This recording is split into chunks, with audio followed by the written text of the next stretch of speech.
2 सत्रामध्ये 93,000 प्लस विद्यार्थ्यांचं कारागृहचं ग्राउंड हे सुरू झालेलं आहे। आज तारीख 13 आहे, लक्षात ठेवायचं। फक्त अजून CP मुंबई पोलीस भरती पूर्ण व्हायला वेळापत्रकाप्रमाणे, लक्षात ठेवायचं, रिशेड्यूलचा विषय नंतरचा आहे, पण वेळापत्रकाप्रमाणे कारागृहचं ग्राउंड हे शेवटचं आहे, शेवटचा घटक आहे मुंबईचा, आणि ते जे ग्राउंड आहे ते 16 तारखेला म्हणजे 16 सप्टेंबरला पूर्ण होणार आहे, याची नोंद घ्यायची आहे।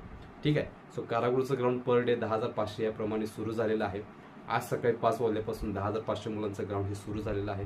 त्याच पद्धतीनं 8 तारखेपासून ग्राउंड सुरू झालेलं आहे कारागृहचं, आणि कारागृहच्या मुलांना स्टार्टिंगपासून ते आतापर्यंत मार्क हे चांगले पडत आहेत। मार्क चांगले पडतात कारण कोणत्या पद्धतीनं क्लायमेट खराब वगैरे नाही आहे, थोडीशी हीटमध्ये आहे, लक्षात घ्या, पण एवढा इफेक्ट होत नाही आहे। पण सकाळच्या सत्रात ज्या मुलांचं ग्राउंड आहे त्यांना बेनिफिट चांगले भेटतात, थोडीशी थंडी आहे त्यामुळे ग्राउंड चांगलं जाणार।